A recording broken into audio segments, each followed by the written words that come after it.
पिछले लेक्चर में हम लोगों ने पढ़ा था कि दो सदिश को किस तरह जोड़ करते हैं। तो सदिश को योग करने के दो नियम थे। एक को कहते हैं लोग त्रिभुज नियम सदिश योग का, और दूसरा था सदिश योग का समांतर चतुर्भुज नियम। तो त्रिभुज नियम में हम लोगों ने क्या किया? त्रिभुज नियम में हम लोगों ने किस तरह के दो सदिश जिनके कि एक के हेड और एक के टेल एक बिंदु पर मिलते हैं, तो उसको जोड़ने के लिए किसका प्रयोग करते हैं हम लोग? त्रिभुज नियम का। और जब दोनों के टेल एक स्थान पर मिलते हैं एक बिंदु पर जब उसके पूंछ मिलेंगे, तो उस तरह के सदिश को जोड़ने के लिए किसका प्रयोग करते हैं हम लोग? समांतर चतुर्भुज नियम। तो आज हम लोग देखेंगे सदिश का घटाव, सदिश का व्यकलन या घटाव।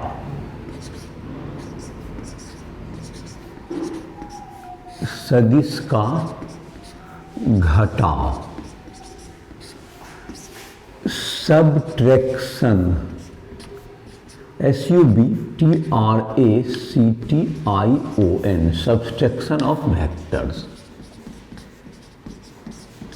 सदिश का घटाव। जैसे कि ए सदिश हुआ,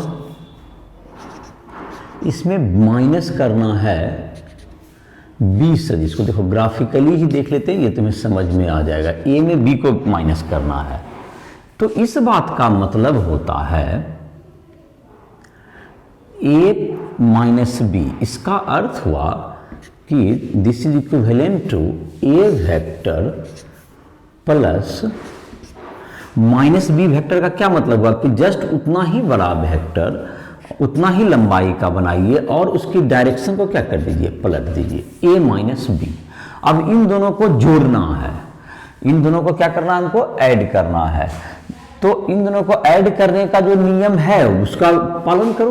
तो ऐड करने के लिए क्या करते हैं? देखो अब इसका एक का हेड और एक का क्या मिलता हुआ, यहां पर इसको अगर इधर खिसका देंगे तो टेल मिल जाएगा। तो कौन सा नियम लागू हो जाएगा इसमें भी? सेम है। तुमको देखो यहां पर हो गया तो ऐसे हो गया, तो ये माइनस बी वेक्टर हुआ और ये ए वेक्टर हुआ। इन दोनों को ऐड करना है, ए वेक्टर जोड़ माइनस बी वेक्टर। तो ये जो तुम्हारा यहां से क्या करेंगे, इस जगह से इसका जो है तुमको पूछ, तो आर वेक्टर बराबर क्या होगा? A vector plus minus B vector, इसके बराबर हो जाएगा ये। तो ये जो तुम्हारा हो गया, इसको क्या कर दिया? इसको हम पीछे ऐसे बढ़ा सकते हैं, ये थीटा हो गया। ये क्या हो गया? थीटा। तो इसको पहले से उधर था, ये थीटा था। तो अब इन दोनों के बीच का कोण जो होगा, इन दोनों के, ये पहले ए और बी के बीच का कोण था। ये जो तुम्हारा था ए और बी के बीच का कोण था, ये कितना कोण था तुम्हें? ये थीटा कोण था। ए और बी के बीच का कोण थीटा था। तो अब ए और माइनस बी के बीच का कोण कौन सा होगा? देखो ए वेक्टर इधर है और माइनस बी वेक्टर इधर है, तो जाहिर है कि इसका एक का हेड आ रहा है और एक का टेल आ रहा है। तो कभी भी क्या आना चाहिए? दोनों का टेल आना चाहिए। तो इसको आगे बढ़ा देंगे, इसको जो बढ़ाया हुआ यहाँ डॉटेड, तो ये वाला जो एंगल होगा 180 minus theta, 180 degree minus theta, यही क्या कहलाएगा? ए और माइनस बी के बीच का कोण होगा। ये ए वेक्टर और माइनस बी वेक्टर के बीच का कोण, ए वेक्टर और माइनस बी वेक्टर के बीच का कोण, तो यही हो गया। तो क्या हुआ? अगर एक वेक्टर को दूसरे वेक्टर के साथ क्या करना है? घटाना है। जैसे कि इसको अगर इस ढंग के संकेत A vector minus B vector करना है, तो बराबर क्या लिखते हैं? A vector plus minus B vector. और जोड़ने के लिए जो भी उपयुक्त नियम यहाँ पर लागू हो रहा है, उसका त्रिभुज नियम यहाँ पर लागू हो रहा है, उसको जोड़ दिया गया। लेकिन अंतर क्या हुआ कि यदि ए और बी के बीच का कोण थीटा है, तो ए और माइनस बी के बीच का कोण कितना है? 180 माइनस थीटा होगा, जैसा चित्र में देख रहे हो। तो इस प्रकार से ग्राफिकली हम लोग देख रहे हैं कि हम इसे ऐड कर सकते हैं। तो फिर से इस बात को देखो, ए माइनस बी का अर्थ क्या हुआ कि ए में ए जोड़ प्लस माइनस बी वेक्टर को करना है, और जोड़ने के यहाँ पर एक का हेड और एक का टेल मैच करा दिए, जिससे कि त्रिभुज नियम से क्या हो गया? ये जुट जाएगा। तो इसका जो तुमको परिणामी सदिश का परिमाण होगा वो कितना होगा? तो ए वेक्टर, अगर आर वेक्टर बराबर लिख दें modulus of A minus B, तो जो हम लोग सूत्र पढ़े थे root under A square B का मैग्नीट्यूड और माइनस बी का मैग्नीट्यूड बराबर होता है, सिर्फ दोनों के दिशा में अंतर, दिशा के कारण क्या होगा तुम्हें 2ab कॉस थीटा पढ़ते थे, लेकिन यहां पर क्या है कॉस 180 माइनस थीटा, और कॉस द्वितीय पाद में कॉस क्या होता है ऋणात्मक होता है, सेकंड क्वाड्रेंट में कॉस ऋणात्मक होता है, तो इसका मान हो गया तुम्हें सेकंड द्वितीय पाद में ऋणात्मक होगा सेकंड क्वाड्रेंट में, तो A square plus B square minus 2ab cos theta, तो ये हो गया तुम्हारा। और अगर ये तुम्हारा जो है यहाँ पर जो चित्र तुम्हारा बना हुआ है इसमें अगर ये जो कोण है आर वेक्टर ये इससे अल्फा कोण बनाता है, तो टेन अल्फा का भी सूत्र याद किया होगा, टेन अल्फा इक्वल्स टू क्या होगा तुमको पिछले वीडियो में देखा होगा, पिछला जो क्लास था तुम्हारा बी साइन 180 माइनस थीटा, जहां पर थीटा है वहां 180 minus theta by A plus B cos 180 degree minus theta होगा, तो टेन अल्फा बराबर बी साइन थीटा बटे A minus B cos theta, जहां अल्फा ए वेक्टर एवं आर वेक्टर के बीच का कोण है, कि बीच का कोण है, कि बीच का कोण है।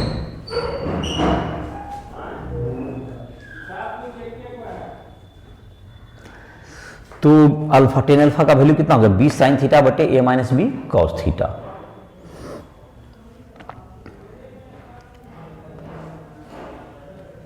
तो समझ में आ गया होगा। ए वेक्टर में बी वेक्टर को माइनस करने का मतलब है ए वेक्टर में माइनस बी वेक्टर को जोड़ना, इसको क्या करेंगे तो त्रिभुज के नियम से जोड़ दिए, त्रिभुज बना दिए और इसको जोड़ दिए, तो root under A square plus B square minus 2ab cos theta सूत्र हो गया। और तुमको यहाँ पर जो है सदिश योग के यहाँ योग का भी यहाँ भी योग का नियम का ही पालन हुआ, खाली दिशा को क्या कर दिया गया बी का घटा दिया गया, मैंने उल्टा कर दिया गया, तो इसको मिटा देते हैं। समझ में आ गया होगा चित्र से, सर इसका घटाव लगभग जोड़ के ही मतलब जस्ट बी वेक्टर और माइनस बी वेक्टर में क्या संबंध है, बी वेक्टर और माइनस बी वेक्टर दोनों का परिमाण जो मॉडुलस करके लिखते हैं वो समान होता है, लेकिन दोनों की दिशा क्या हो जाती है विपरीत होती है।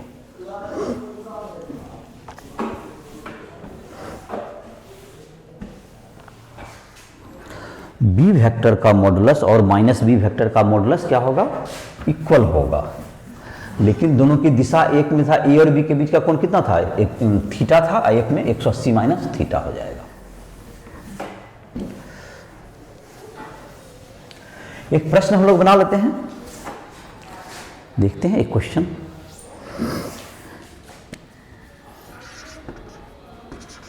यदि modulus of A plus B is equal to modulus of A minus B,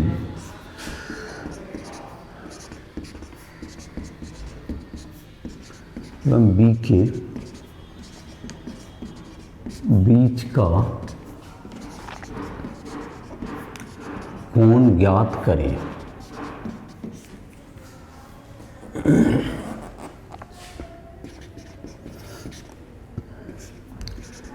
A plus B बराबर ए माइनस बी, इन दोनों के बीच का कोण है A square plus B square plus 2ab cos theta बराबर क्या जाएगा root under A square plus B square minus 2ab cos theta. वर्ग करने पर ये हो गया ए स्क्वायर जो बी स्क्वायर जो 2ab कॉस थीटा बराबर A square plus B square minus 2ab cos theta, 4ab cos theta बराबर 0, तो कॉस थीटा बराबर 0, कॉस थीटा बराबर कॉस 90 डिग्री, तो थीटा बराबर 90 डिग्री, दोनों आपस में लंब होगा।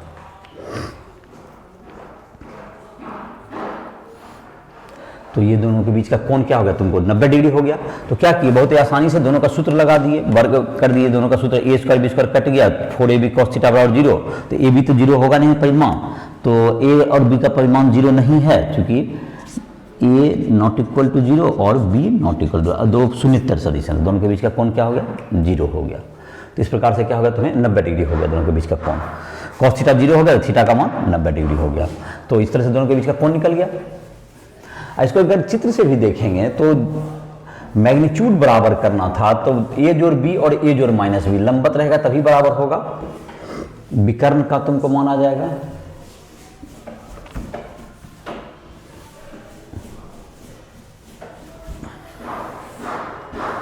तो अब है तुमको आज एक और टॉपिक देखते हैं सदिश का। एक आध क्वेश्चन और देख लो सदिश को जोड़ पर।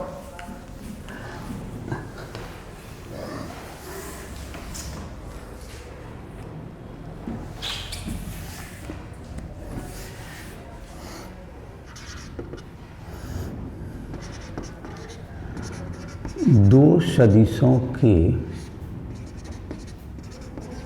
परिमाण 7 मात्रक एवं 5 मात्रक हैं, 5 मात्रक, इनके परिणामी सदिश का, इनके परिणामी सदिश का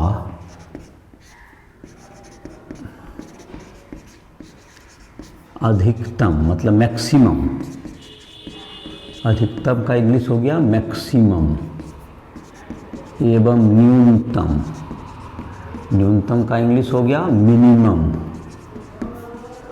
मिनिमम मान ज्ञात करें, अधिकतम और न्यूनतम मान ज्ञात करें। सॉल्यूशन, तो R बराबर क्या हो जाएगा, root under A square plus B square plus 2ab cos theta, root under क्या होगा 5 स्क्वायर, ए का मान 7 है, से 7 स्क्वायर, चलो यहाँ के एक 7 है एक 5 है, चलो तो 7 स्क्वायर प्लस 5 स्क्वायर प्लस 2 गुना 7 गुना 5 गुना cos थीटा। तो R का जो मान है तुमको, इस सब का तो मान 7 5 ही तो फिक्स ही है, तो एक थीटा ही बदल करके R का मान क्या कर सकता है, एडजस्ट कर सकता है। तो cos थीटा का अधिकतम मान क्या होता है, cos थीटा का अधिकतम मान बराबर 1 होता है। तो R का अधिकतम मान, R का अधिकतम मान तो मैक्सिमम होता है उसका इंग्लिश, तो R मैक्स इसका नाम दे दो, बराबर क्या, रूट अंडर 7 स्क्वायर जोड़ 5 स्क्वायर जोड़ 2 गुना 7 गुना 5। तो ये हो गया तुमको, ऐसे तो ऐसे भी स्क्वायर करके जोड़ सकते हो, लेकिन A square plus B square plus 2ab है, तो इसको हम लिख देते हैं ए जोड़ बी का होल स्क्वायर, और ये क्या होगा 12 रूट वर्ग और वर्गमूल क्या होगा कट गया, तो 12 मात्रक हो गया उत्तर। तो ये 12 मात्रक। cos थीटा का न्यूनतम मान होता है -1, cos थीटा का न्यूनतम मान बराबर -1। तो R का न्यूनतम मान कितना हो जाएगा, अब तो न्यूनतम मान R मिनिमम बराबर रूट अंडर 7 स्क्वायर जोड़ 5 स्क्वायर जोड़ 2 गुना 7 गुना 5 गुना -1 बराबर रूट अंडर ए माइनस बी का होल स्क्वायर बराबर 2 मात्रक हो गया। तो अधिकतम मान 12 होगा और न्यूनतम, अधिकतम मान 12 और न्यूनतम मान 2। इस प्रकार से 2 आंसर हुआ तुमको, 12 मात्रक और 7 मात्रक, अधिकतम 12 और न्यूनतम। और तो कोई भी मान हमेशा अधिकतम से न्यूनतम के बीच ही होगा। तो कोई अगर ये कहे कि 7 मात्रक और 12 मात्रक का कौन सा, लिखिए एक क्वेश्चन जैसे पूछ सकता है ऑब्जेक्टिव में,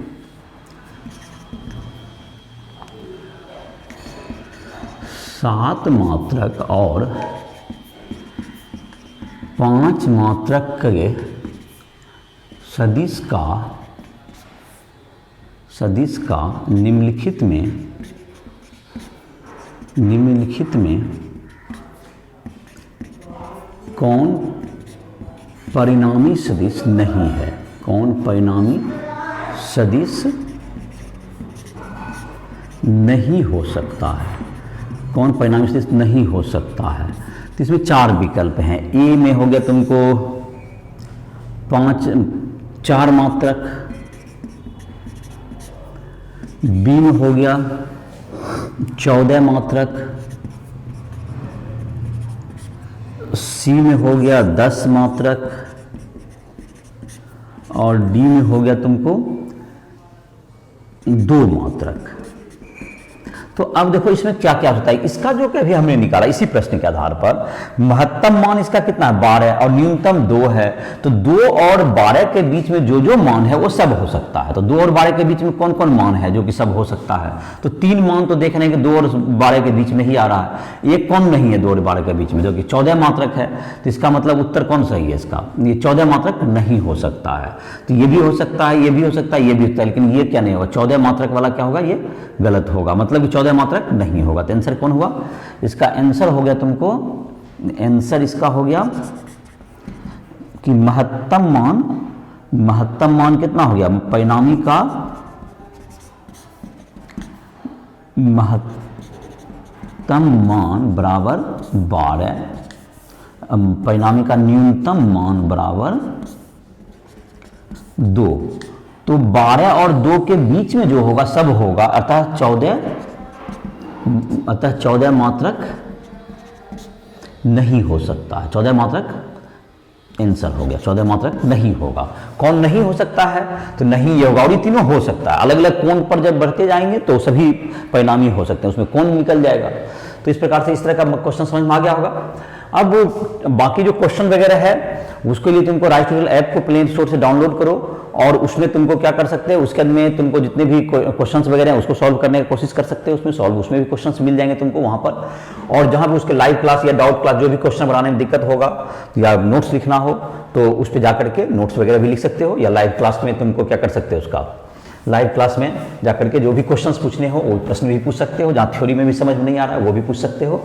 तो ये जो तुम्हारा हो गया, ये कुछ क्वेश्चन हो गए तुम्हारा।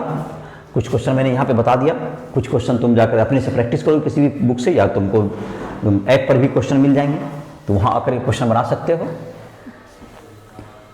ऑब्जेक्टिव सब्जेक्टिव सारे जेईई मेंस जेईई एडवांस सब टाइप के हैं। हिंदी मीडियम में भी मिल जाएंगे प्रश्न। तो इस प्रकार से क्या कर सकते हो, उसको बना सकते हो। तो आज एक टॉपिक और कवर करते हैं जिसका नाम है सदिश का वियोजन। सदिश का वियोजन।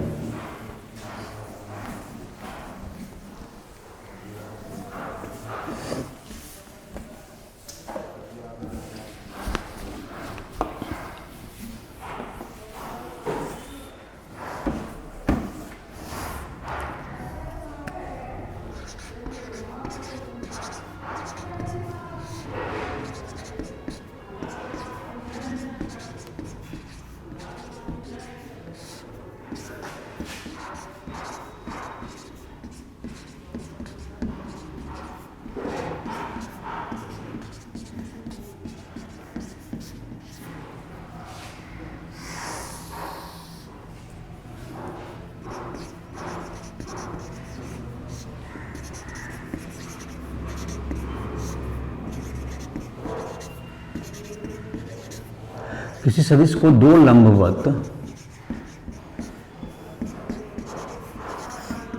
दिशाओं में तोड़ा जा सकता है, तोड़ा जा सकता है। इसे सदिश का वियोजन कहते हैं। इसे सदिश का वियोजन कहते हैं। इसे सदिश का वियोजन कहते हैं। जैसे कि ए वेक्टर है, ए वेक्टर है, इधर कितना कोण बन रहा है, ये थीटा कोण बन रहा है। तो यहाँ से क्या करेंगे, इस पर लंब डाल दिए। वियोजित करने के लिए क्या करेंगे, इसको जो है दो दिशा में, एक इस दिशा में वियोजित करना है और एक इसके लंबवत इधर करना है तुमको। तो एक को अगर एक्स अक्ष मान ले तो दोनों आपस में लंबवत है, तो एक को अगर एक्स अक्ष मान लो तो दूसरा क्या हो जाएगा, वाई अक्ष हो जाएगा, दूसरा वाई अक्ष हो गया। ये क्या होगा, तुम्हें मूल बिंदु हो गया। तो वियोजित करने के लिए क्या करना है, एक बार जिस दिशा में करना वहां से उस पर अंतिम बिंदु से लंब डाल दो, यहाँ पर एक अक्ष पर, दूसरे अक्ष पर भी यहाँ पे से लंब डाल दो। तो ये तुम्हारा क्या हो गया, ई तुम्हारा एल हो गया मान लेते हैं, ये हो गया एम। ये मूल बिंदु ओ है यहाँ पर, और यहाँ पर इसको बिंदु दे दो ए। तो ओ ए वेक्टर को दो दिशा में वियोजित करना, दो लंबवत दिशा में। एक हो गया तुम्हारा, एक मतलब एक्स अक्ष में, एक एक्स दिशा में जहां से लंब डाल दिया गया, यहां से फिर इस पे लंब डाल दिया गया। तो इससे क्या हो गया, तुम्हारा ई जो बन गया ओ एल हो गया, ओ ए का एक्स दिशा में वियोजित भाग। ये ओ एल जो है तुम्हारा ए वेक्टर का एक्स अक्ष के अनुदिश वियोजित भाग, वियोजित भाग बराबर इसका संकेत होता है ए एक्स, ऐसा भी लिख सकते हैं इसको। ये ओ एल हो गया, ये तुम्हारा ओ एल बराबर, ओ एल बराबर यही हो गया। ओ एम क्या हो गया तुम्हारा, देख सकते हो, ए का वाई अक्ष के अनुदिश, वाई अक्ष के अनुदिश वियोजित भाग, इसका संकेत हो जाएगा ए वाई, इसका संकेत ए वाई, ऐसा लिख सकते हो। तो ये जो तुम्हारा देखते हो, जैसे कि ऐसा मतलब कि कहने का अर्थ हुआ कि जो ए वेक्टर है, ए वेक्टर का क्या होगा तुम्हारा, ये जो तुम्हारा ए वेक्टर है यहाँ पर, तो इसका जैसे इसी दिशा में कितना बड़ा भाग लेता है, इतना बड़ा भाग है, और वाई दिशा में इतना बड़ा भाग है, तो ये दोनों मिलकर के ए सदिश को निरूपित कर सकता है, ये सदिश को निरूपित कर देगा। ओ एम हो गया, ये तुम्हारा ओ से एम तक, देखो वाई अक्ष के अनुदिश वियोजित भाग है ये ओ एम, और ये है एक्स अक्ष के अनुदिश वियोजित भाग। तो अब जो है तुमको इन दोनों का मान, ये थीटा कोण बना रहा था, तो इस त्रिभुज से निकल जाएगा, ये थीटा है तो ये भी त्रिभुज एकांतर कोण थीटा हो जाएगा। तो इस दोनों त्रिभुज से क्या निकाल सकते हैं हम लोग, त्रिभुज ओ ए एल से, त्रिभुज ओ ए एल से निकालते हैं ओ एल का मान, त्रिभुज ओ ए एल में क्या हो जाएगा, कॉस थीटा बराबर O L by O A, O L बराबर ओ ए कॉस थीटा। तो ओ एल बराबर क्या हो गया, मॉडुलस ए कॉस थीटा। त्रिभुज ओ ए एम में साइन थीटा बराबर क्या होगा तुम्हें, ओ एम बाय ओ ए।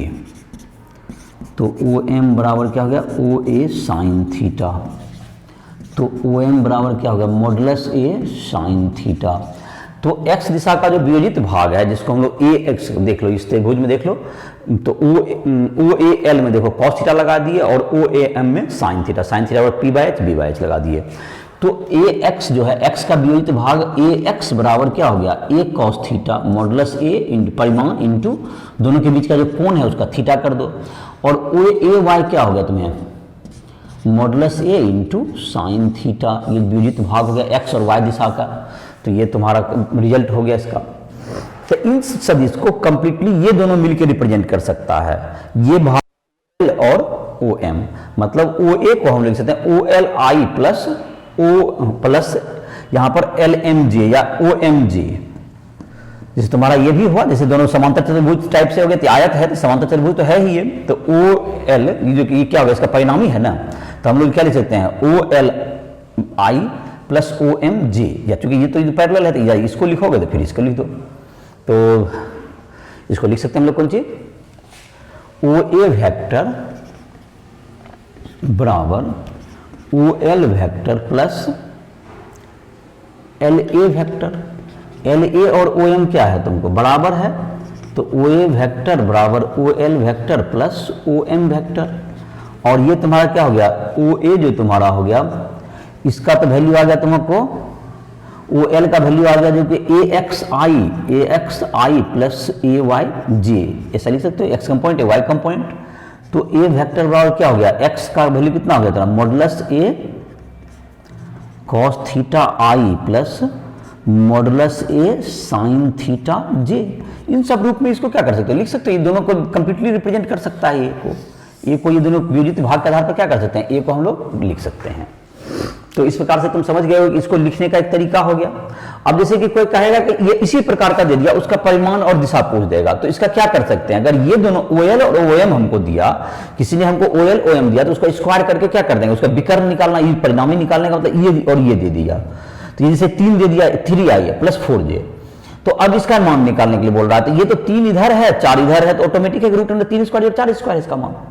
और इसका कोण जहां तक बोलेगा दिशा कितना है, तो दिशा इसका निकाल देंगे, tan अल्फा बराबर 4/3, जैसे देखिए क्वेश्चन में ही दे ही देते हैं। तो इसको समझ में आ गया होगा कि कभी भी वियोजित भाग निकालना है तो क्या करना है, उसको जिधर से कोण बनाना होता है, जिस दिशा में वियोजित करना है उसके कॉस से गुना कर दीजिए। जैसे इधर वियोजित करना है कॉस से गुना किए, इधर भी कोण अगर देखें, इधर 90 माइनस थीटा है, तो कॉस 90 माइनस थीटा मतलब साइन थीटा, इधर साइन थीटा कर दिए या कॉस 90 माइनस थीटा से कर दिए।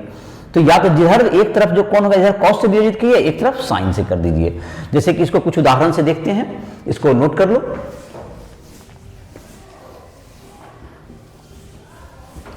तो चलो इसको नोट कर लो, लिख लो।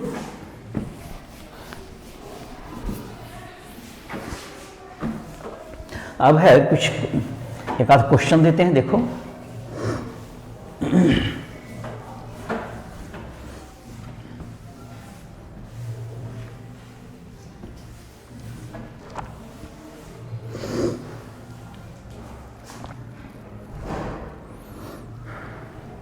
तो वियोजित भाग जो है तुम्हारा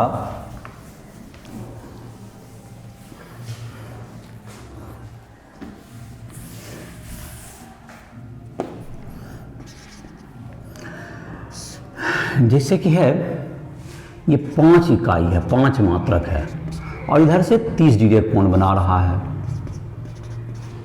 30 डिग्री का। तो इधर x अक्ष है और इधर क्या हो गया y अक्ष।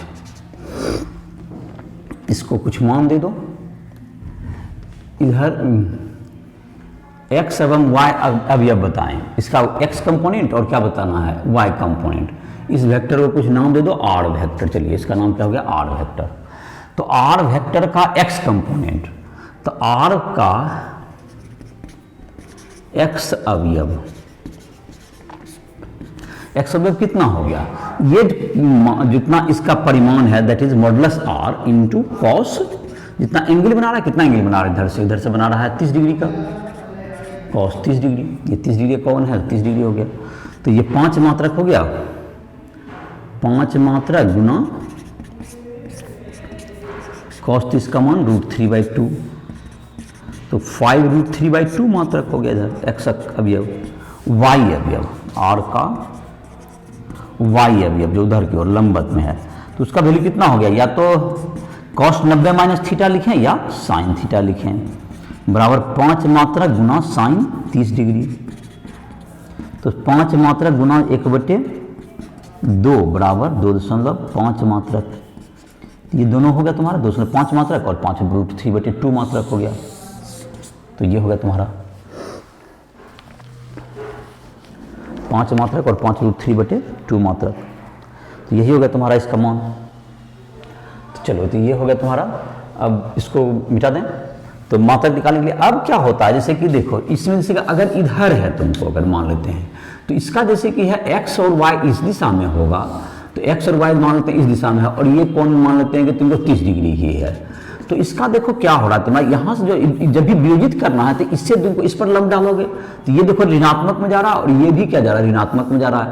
y अवयव इधर x अक्ष इधर है, y अक्ष ऊपर है, तो ये तुमको दोनों अवयव देखते हो ऋणात्मक लग रहा है। तो इसका मतलब कि इसका जो मान होगा इस स्थिति में, अगर इधर तुमको 5 मात्रक 30 डिग्री कोण बन रहा है, तो इसका अर्थ हो गया कि ये जो तुम्हारा हो गया इसका दोनों अवयव क्या होगा ऋणात्मक होगा। ax बराबर क्या आ जाएगा -5√3/2 हो जाता है इसमें, और इसका जो कि ए वाई कहें इसको ए वेक्टर कर दिए या तुम्हारा जो भी नाम दे दो, बराबर क्या होता है -5/2, जैसे उसमें आर दिए थे। तो ये क्या होगा, अगर दिशा बदल गया तो देखो तुम्हारा मान क्या होगा, माइनस माइनस दोनों हो गया। तो अलग अलग क्वाड्रेंट में अलग अलग पाद में इसका क्या होता है मान तुमको बदलते जाएगा। जैसे कि मान लेते हैं कि ये तुम्हारा था, अभी इधर दे देते ऐसे, ये 5 मात्रक ही रहा और इधर से 30 डिग्री ही कोण बना रहा है। तो अब देखो इसका x तो ऋणात्मक लग रहा है, लेकिन y क्या है, इसका धनात्मक है। तो इसमें क्या हो गया, इसका तुमको 5 मतलब इसका जो कि रहता x कंपोनेंट होता तुमको ऋणात्मक होता -5√3/2 और y अवयव क्या होता है इसका धनात्मक होता। तो एक बार कभी भी देख सकते हो इसका जैसे क्या करना है, यहाँ से लंब डालेंगे तो जिस पद जैसे यहाँ से लंब डाल दिए तो ये जा रहा है सेकंड, देख तो x के निगेटिव में जाते हैं माइनस में लिखेंगे, इसको क्या लिखेंगे y में प्लस जा रहा है इसको प्लस में लिख देंगे। तो इस प्रकार से एक और पाद जैसे चतुर्थ पाद में चल जाए, सबका बना ही दिए तो इसको ही बना देते हैं। मान लेते हैं ये तुमको इस पाद में जा रहा है, ऐसे इधर है, इस स्थिति में क्या होगा तुम्हारा, ये जो देखते हो ये जो भाग है तुम्हारा, ये भाग क्या होगा तुम्हारा, ये इधर हो गया तुमको धनात्मक हो गया, इधर हो गया धनात्मक, x धनात्मक है अभी और y क्या है अभी ऋणात्मक है।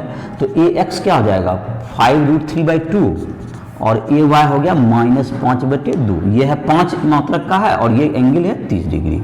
तो सबको तो वही को रखे हैं, तो ये तुम्हारा हो गया। तो जिसका उसके मुताबिक जो चिन्ह है तुम्हारा क्या जाएगा, चिन्ह बदलते जाएगा, जो कि समझ भी गया होगा। कभी भी क्या करना है, उससे दोनों से लंब डालना है, दोनों अक्ष पर क्या करना है लंब डालना है यहाँ से। तो जो क्या होगा कि कौन सा वो जो भाग है तुम्हारा x भाग देख रहे हो ऋणात्मक जा रहा है तो ऋणात्मक लिखिए और y ऋणात्मक जा रहा है ऋणात्मक लिखिए, धनात्मक जाता है जैसा है वैसा लिखिए। तो इसको समझने की कोशिश करो, वीडियो रोक करके भी 1-2 बार में समझो कैसे कैसे क्या बोलना चाह रहे हैं। लंब डालिए, देखिए जैसे यहाँ पर इस चीज है, अगर तुमको इसमें डाले लंब डाले तो ये देखो धनात्मक की तरफ जा रहा है, ये भी धनात्मक, इसलिए दोनों आंसर क्या हुआ, x इधर धनात्मक होता है y इधर धनात्मक होता है, तो ये दोनों आंसर क्या होगा धनात्मक हो गया। अब इसमें जहां तक देखे इसमें लंब डाले तो क्या हो गया, देखो ये तुम्हारा जा रहा है निगेटिव x में जा रहा है और निगेटिव y में, दोनों ऋणात्मक दोनों का मान माइनस में होगा। इसमें देखे तो क्या हो रहा है, इसमें देखें तो क्या होगा तुम्हारा ये द्वितीय पाद में है, तो इसमें क्या हो रहा है x देखो x में किधर भाग रहा है ऋणात्मक, y में धनात्मक है। तो इस तरह से क्या कर सकते हैं इसको, तो समझ में आ गया होगा। अब है तुमको अगला, जैसे कि सदिश का वियोजन करने सीख गया होगा कि किस ढंग से प्लस माइनस चिन्ह देना है। सदिश का वियोजन करने में किसको कोई दिक्कत नहीं होगा, बशर्ते क्या ध्यान रखना है, जिधर से कोण बना उधर कॉस दे देगा और उसके लंबवत दिशा में साइन दे देगा। या लंबवत दिशा में समझने में दिक्कत होता है हमेशा कॉस का ही प्रयोग करो, और जितना एंगल बन रहा है जैसे एक तरफ से थीटा बन रहा है एक तरफ से 30 बन रहा है, तो लंबा से कितना बन रहा है 60 बन रहा है, तो कॉस से ही गुना कर सकते हो, तो दोनों तरफ से कॉस कर सकते हो। या तो एक तरफ जिधर से कोण बन रहा है 30 तो उधर से कॉस दे दिया, दूसरा तरफ क्या हो जाएगा साइन हो जाएगा।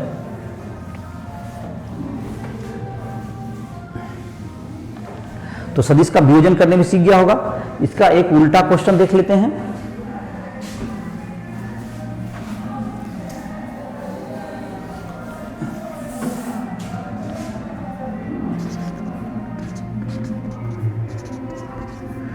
थ्री आई प्लस 4j का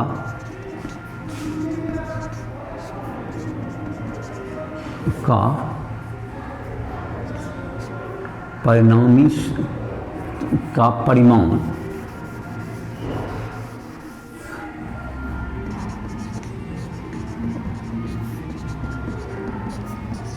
एवं दिशा ज्ञात करें।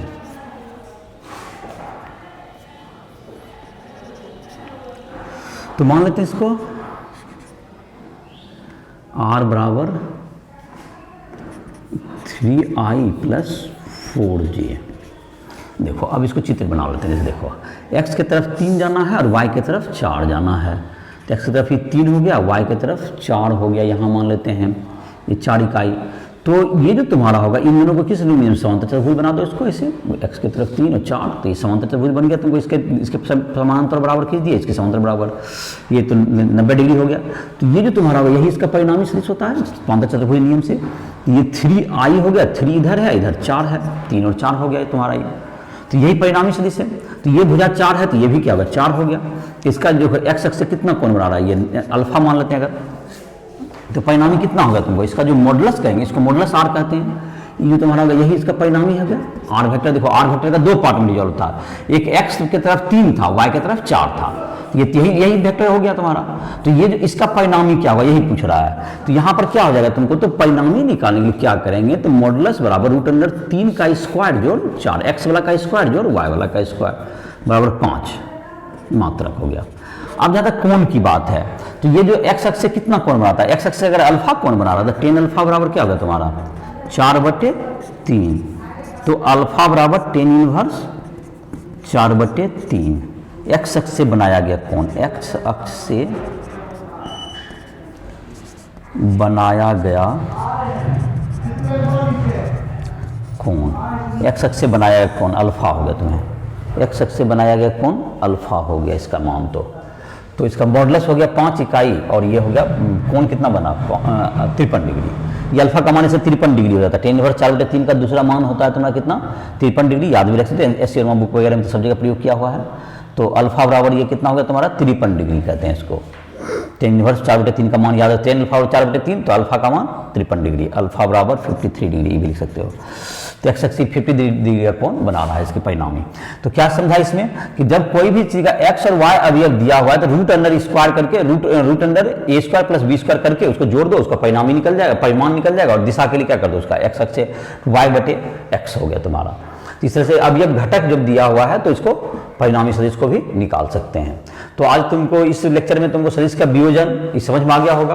अब तुमको सदिश का गुणन करने का जो 2 नियम है, जो कि तुमको 2 तरीका है, कुछ क्वेश्चंस वगैरह भी बनाओगे। एनसीईआरटी में जो चैप्टर 4 में है उसमें जितना क्वेश्चन दिया हुआ है तुमको सदिश के क्वेश्चन दिए हुए हैं वो भी बना सकते हो।